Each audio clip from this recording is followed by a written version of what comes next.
लेकिन तुमको मालूम है कि इंग्लिश ही एक ऐसा सब्जेक्ट है जिसकी वजह से सबसे ज्यादा बच्चों के परसेंटेज डिप खाती है। और देखो ये एक ऐसा सब्जेक्ट है जो तुमसे तुम्हारी पूरी मेहनत नहीं मांगेगा शुरुआत से, कैसे सेंटेंसेस बनते हैं, क्या लिखना चाहिए। तो फिर यहाँ पर आपका जब हम प्रैक्टिस करेंगे तो राइटिंग सेक्शन भी अपने आप इंप्रूव होगा। आप बेटर तरीके से पैराग्राफ्स या इंफॉर्मेशन को एनालाइज कर पाओगे, उसको लिखना जानते होगे, वो कैब अच्छी होगी, तो फिर आप एपी एंड लेटर्स में भी बहुत अच्छा स्कोर कर लोगे। और मेरे वन शॉट्स होते ही इस तरीके से हैं जिसमें हम थीम, कैरेक्टर एनालिसिस, साथ ही साथ हम लोग about the author, answer writing के टिप्स भी मैं बच्चों को क्लासेस के बीच में ही बताते रहती हूँ। हेलो एवरीबॉडी, कैसे हैं आप लोग सभी? I hope you guys are doing good. So this is your English educator Nikita Singh and welcome to the channel Infinity Learn Foundation, जहां पर आज मैं तुम लोग को एक फुल प्रूफ स्ट्रैटेजी बताने वाली हूं कि कैसे तुम लोग अपने 2027 के क्लास 10 बोर्ड एग्जाम्स में इंग्लिश में स्पेशली 95 से ज्यादा स्कोर कर सकते हो। देखो एक रियलिटी चेक देती हूं मैं तुम लोगों को।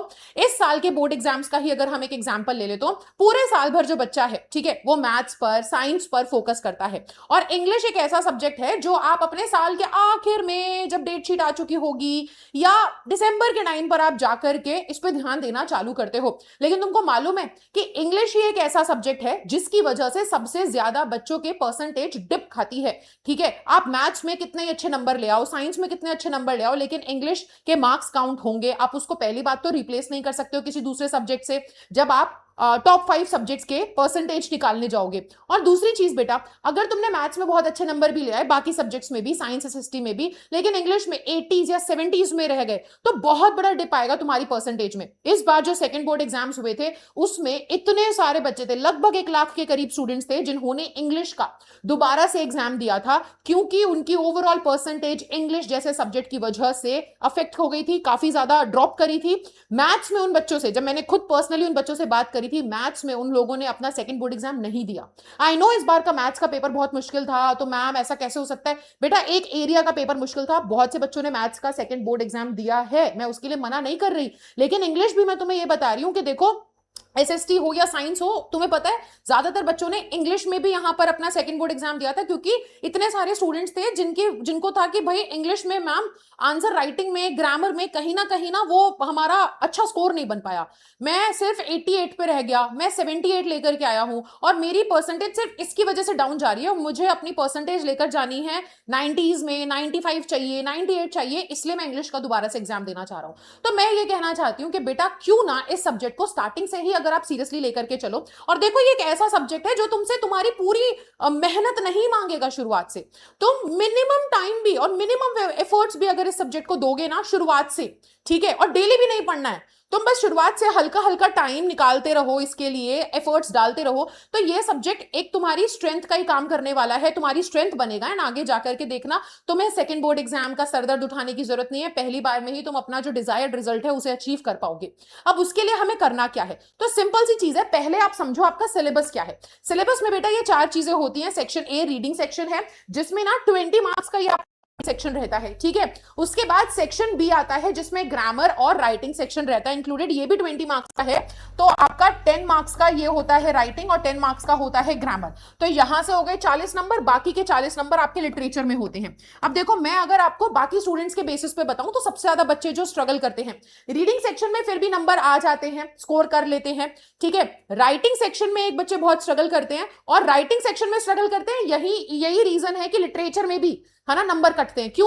क्योंकि लिटरेचर में तुम चैप्टर्स कितने अच्छे से समझ के चले जाओ, आंसर लिखना नहीं आता है तो बेटा एक ना एक नंबर वहां पे रह ही जाता है। पंक्चुएशन, ग्रामर, कहीं ना कहीं एक छोटी मोटी गलती हो जाती है जिसकी वजह से कुछ मार्क्स आपके लिटरेचर में, आंसर तुम कितना बढ़िया लिख कर आए पर सही तरीके से प्रेजेंट नहीं किया तो वहां नंबर कट रहे हैं। राइटिंग सेक्शन में लेटर वगैरह में मार्क्स कट जा रहे हैं, एनालिटिकल पैराग्राफ सही से उसे एनालाइज करना नहीं आ रहा है, लिख नहीं पा रहे हो, वहां मार्क्स कट जाते हैं, ठीक है। तो ये सारे पॉइंट्स हैं, ये सारे एरियाज हैं जहां पर आपको काम करना होगा शुरुआत से ही।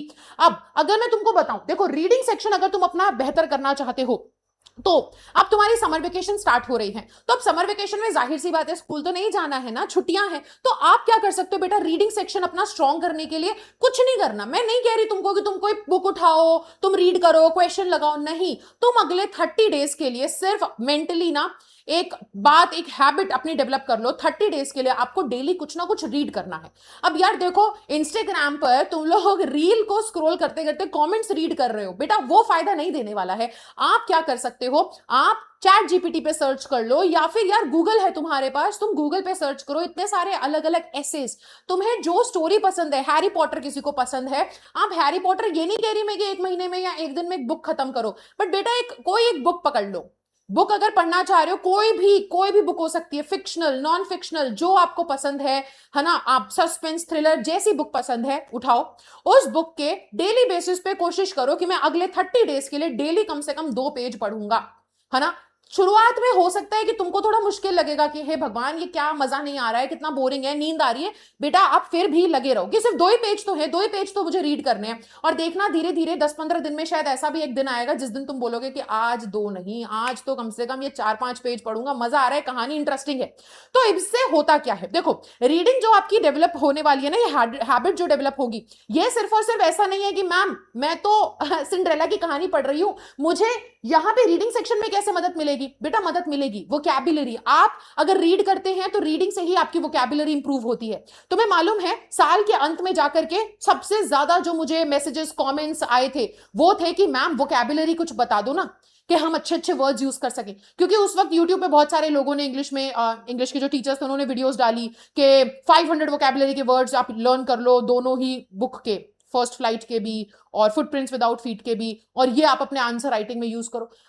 क्या मतलब कि तुम्हारा 2 महीने में पेपर है, ऑलरेडी इतना सारा सिलेबस तुम्हें कवर करना है, अब तुम ये नया सर पे बर्डन ले रहे हो, तुम वोकैबुलरी के वर्ड्स अब रट्टा मारोगे, कोई सेंस नहीं बनता। आप बस देखो, ये काम तुम्हें ना बर्डन जैसा भी महसूस नहीं होगा, इंटरेस्ट भी आएगा, मजा भी आएगा धीरे धीरे, है ना। और तुम रीड करोगे तो तुम्हारे दिमाग में जो आइडियाज हैं, कैसे सेंटेंसेस बनते हैं, कैसे सेंटेंसेस लिखे जाते हैं, कैसे टेंसेस काम करते हैं, वो तुम्हें समझ में आएगा। रीड करोगे तो बहुत से ऐसे वर्ड्स तुमको मिलेंगे जब तुम एक स्टोरी पढ़ रहे होगे जिसका मतलब तुम्हें नहीं पता होगा, तुम उसका मतलब भी जानोगे। तो इससे ना बिना ऐसा वोकैबुलरी लर्न करने का टारगेट नहीं होगा दिमाग में, बट एंजॉय करते करते आपका फायदा होने वाला है, ठीक है। तो ये अब आपको हैबिट, अगर आप चाहते हो आपके रीडिंग में अच्छे नंबर आए और आप इंग्लिश में, if you want to sound smart, तो आप अपनी हैबिट डेवलप करेंगे अगले 30 डेज के लिए, ठीक है, जून के महीने में। तो रीडिंग सेक्शन एक ऐसा है कि रीडिंग सेक्शन में अगर तुमने 30 डेज अपने इन्वेस्ट कर दिए ना, उसके बाद बेटा अगर तुम महीने में, मैं बोल रही हूं महीने में तुम किसी भी 2 बारी, किसी भी 2 दिन, ठीक है, ऐसे तुमने सोच लिया कि एक महीने की शुरुआत में, एक 15 तारीख को, एक महीने में लास्ट 30th को, ठीक है, 30 तारीख को मैं एक पैसेज सॉल्व करके देखूंगा, उससे भी हो जाएगा, उससे भी काम चल जाएगा, इतना तुम्हें ध्यान भी नहीं देना पड़ेगा, ठीक है। तो रीडिंग सेक्शन में एग्जाम में ना 2 पैसेजेस आते हैं, एक डिस्क्रिप्टिव होता है, एक फैक्चुअल होता है। सबसे ज्यादा बच्चों का इंग्लिश में ना पता है दिक्कत क्या आती है, पेपर छूटता है, क्योंकि रीडिंग की आदत है नहीं उनको, धीरे धीरे रीड कर रहे होते हैं, समझने की कोशिश करते हैं, एक बार में पैसेज समझ में नहीं आता, 2-3 टाइम रीड करना पड़ता है, तो यहां पर सबसे ज्यादा टाइम निकल जाता है, 40-40 मिनट बच्चे यहां पर बिता देते हैं, जो कि नहीं है, प्रैक्टिकल नहीं करना होता, गलत स्ट्रैटेजी है। तो जब आपकी रीडिंग अच्छी हो जाएगी ना, तो यहां पे अपने आप स्पीड पकड़ लोगे आप, और एक्यूरेसी भी इंप्रूव होगी, ठीक है। तो 10-10 नंबर के पैसेजेस आते हैं बेटा। अब इसके लिए तो आपको क्या करना है मैंने आपको बता दिया। बारी आती है राइटिंग एंड ग्रामर की। अब राइटिंग में ना आपके पास 2 चीजें होती हैं, एक आता है 5 नंबर का लेटर और एक आता है 5 नंबर का एनालिटिकल पैराग्राफ। देखो बेटा, लेटर जो है एडिटर का जो एक ऑप्शन रहता है, लेटर टू एडिटर तो होता ही होता है, कंप्लेन लेटर्स भी आ सकते हैं, ऑर्डर प्लेस करने का लेटर भी आ सकता है, अभी तक तो आप जान चुके होंगे सिलेबस में, या फिर आपको ना एक ऐसा लेटर मिल सकता है जिसमें आप इंक्वायरी करना चाहते हो किसी कोर्स के बारे में, तो वो लेटर लिखना है। हालांकि लेटर्स बहुत इजी होते हैं, लेकिन यहां पर भी वंस अगेन प्रॉब्लम क्या आती है कि बच्चों को हम फिक्स लाइन तो याद करवा देते हैं कि स्टार्टिंग में ये लिखना, एंडिंग में ये लिखना, बीच में जो 2-3 लाइनें तुम्हें खुद लिखनी होती है, वहां पर गलती करते हैं बच्चे, आधा 1 नंबर यहां पे कटता है। तो देखो, जब तुम रीड कर रहे होगे ना, तो एक तीर से 2 या 3 निशाने लगेंगे। तुम रीड करने जब स्टार्ट करोगे तो बेटा आपका दिमाग, आपके अपने आप वायरिंग ऐसी हो जाएगी कि आपके दिमाग में आइडियाज आएंगे, आपको पता चलेगा कैसे सेंटेंसेस बनते हैं, क्या लिखना चाहिए। तो फिर यहां पर आपका, जब हम प्रैक्टिस करेंगे तो राइटिंग सेक्शन भी अपने आप इंप्रूव होगा, आप बेटर तरीके से पैराग्राफ्स या इंफॉर्मेशन को एनालाइज कर पाओगे, उसको लिखना जानते होगे, वोकैब अच्छी होगी, तो फिर आप एपीएन लेटर्स में भी बहुत अच्छा स्कोर कर लोगे। अब आती है ग्रामर की बारी। देखो, ग्रामर में आपके सिलेबस में 5 टॉपिक्स हैं, tenses, reported speech, determiners, models and subject verb agreement. लेकिन सिर्फ इतने ही टॉपिक पढ़ने से काम नहीं चलेगा, आपको एक्टिव पैसिव वॉइस की भी बेसिक अंडरस्टैंडिंग रखनी पड़ेगी, आपको प्रेपोजिशंस की भी बेसिक अंडरस्टैंडिंग रखनी पड़ेगी, क्योंकि यहां से भी क्वेश्चंस एग्जाम में आते हैं। अगर आपको मेरी बात पे भरोसा नहीं है तो आप PYQs उठा के देखो, बहुत सारे आपको क्वेश्चंस मिलेंगे जहां पर एरर अगर डिटेक्ट करना होता है, एरर करेक्शन में प्रेपोजिशन का एरर होता है, तो वो कैसे पता चलेगा? बच्चा तो सिर्फ ये 5 टॉपिक पढ़ रहा है, उसे तो पता ही नहीं है इन, ऑफ, विद कहां यूज होता है। तो बेटा उसके लिए प्रेपोजिशन की अंडरस्टैंडिंग रखना जरूरी है। अब प्रॉब्लम है मैम इसके लिए मैं क्या करूं? बेटा देखो, राइटिंग सेक्शन, रीडिंग सेक्शन के लिए तो मैंने तुम्हें बोला कि तुम डेली बेसिस पे एक कोई भी बुक उठा करके रीड करो, दोनों में फायदा दिखेगा। ठीक है, आज नहीं दिखेगा बट 1 महीने तुम अपना टाइम इन्वेस्ट तो करो, फिर देखना इसका फायदा डबल दुगना होकर के तुम्हें उसके बाद दिखने वाला है।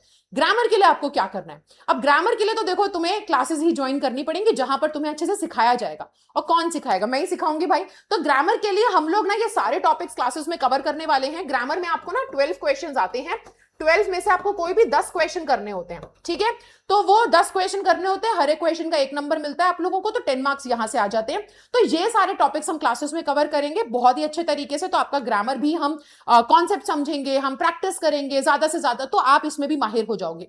अब सबसे इंपॉर्टेंट चीज है लिटरेचर। लिटरेचर में है हमारे पास 2 चीजें, एक है हमारे पास बेटा फर्स्ट फ्लाइट एक बुक, और दूसरी बुक है फुटप्रिंट्स विदाउट फीट। दोनों बुक के मिलाकर के लगभग 29 चैप्टर्स बनते हैं हमारे पास। तो अब ना ये वाली जो बुक है इसके अंदर भी कुछ 9 चैप्टर्स हैं, 10 पोम्स हैं। इस वाली बुक में भी कुछ 10 के करीब चैप्टर्स हैं। ठीक है, तो अब प्रॉब्लम क्या है कि बच्चे सिर्फ और सिर्फ ध्यान देते हैं एनसीईआरटी। मैम हमने यूट्यूब पे हजारों वीडियोस देखी हैं, हर वीडियो में बोलते हैं एनसीईआरटी से अच्छा कुछ नहीं है, एनसीईआरटी को घोल के पी जाओ। बाकी सब्जेक्ट्स में बेटा, इंग्लिश में नहीं। इंग्लिश में एनसीईआरटी में इतनी सारी इंफॉर्मेशन गिवन है ही नहीं डायरेक्टली जो तुमको तुम्हारे नंबर दिलवाने में मदद करे, तुम 40 नंबर यहां से खींच पाओ। लिटरेचर 40 मार्क्स का आता है, और वो 40 मार्क्स पाने के लिए आपको बहुत अच्छी अंडरस्टैंडिंग कैरेक्टर्स के बारे में होनी चाहिए, थीम के बारे में होने चाहिए। आई एम सो सॉरी, आपको साथ ही साथ बहुत अच्छी अंडरस्टैंडिंग होनी चाहिए आपके जो राइटिंग टेक्निक या नैरेटिव टेक्निक है उसकी बहुत अच्छी अंडरस्टैंडिंग होनी चाहिए कि किस तरीके से राइटर ने लिखी है यहां पे सारी बातें। ठीक है, चैप्टर किस तरीके से लिखा गया है, तो यहां से क्वेश्चंस आते हैं। ठीक है, अब इसके लिए होता क्या है, जैसे कि मैंने बोला अंडरस्टैंडिंग अच्छी चाहिए। अब ये सारी चीजें तो एनसीईआरटी में गिवन ही नहीं है, तो क्या करें? तो वही वाली बात है कि एनसीईआरटी इंग्लिश में आपको हेल्प नहीं करेगी, उसके लिए आपको सेशंस ज्वाइन करने पड़ेंगे, जो कि हम लाइव क्लासेस भी रन करेंगे, वन शॉट्स भी होंगे। और मेरे वन शॉट्स होते ही इस तरीके से हैं जिसमें हम थीम, कैरेक्टर एनालिसिस, साथ ही साथ हम लोग about the author, answer writing के टिप्स भी मैं बच्चों को क्लासेस के बीच में ही बताते रहती हूँ। ठीक है, और उसके अलावा फिर हम लोग क्या नैरेटिव टेक्निक इस्तेमाल हुई है, क्या फिगर ऑफ स्पीच इस्तेमाल हुई है, वो सब हम लोग डिस्कस करते हैं। तो बेटा जब आप इस तरीके से पढ़ोगे लिटरेचर, तब जाकर के उस लेवल के क्वेश्चन का आंसर कर पाओगे जो सीबीएसई पूछता है आजकल के टाइम पे, वरना तो ऐसे ही रह जाओगे।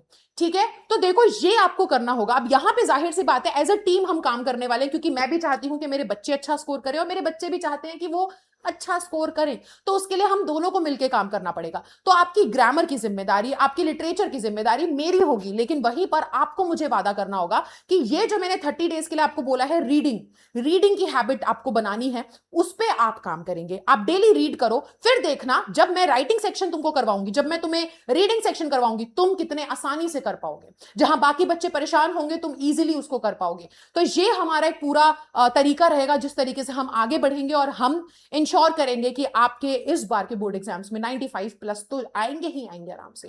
तो आई होप आपको चीजें समझ में आई होंगी। कोई भी डाउट है, कोई भी परेशानी है रिगार्डिंग द वीडियो, या सब्जेक्ट से रिलेटेड भी कोई परेशानी है, तो मुझे कमेंट्स में जरूर बताना। एंड क्या आप तैयार हो अपने इस रीडिंग हैबिट को डेवलप करने के लिए? अगर आपको चाहिए कि मैं कुछ अच्छी बुक्स रिकमेंड कर दूं, तो मुझे जरूर कमेंट्स में बताना। मैं जरूर बहुत अच्छी बुक्स आपको रिकमेंड करूंगी जो बिगिनर्स के लिए काफी अच्छी होंगी, और आप उससे अपना रीडिंग का हैबिट भी डेवलप कर पाएंगे। तो तब तक के लिए thank you so much everybody, see you in the next video, bye bye, take care.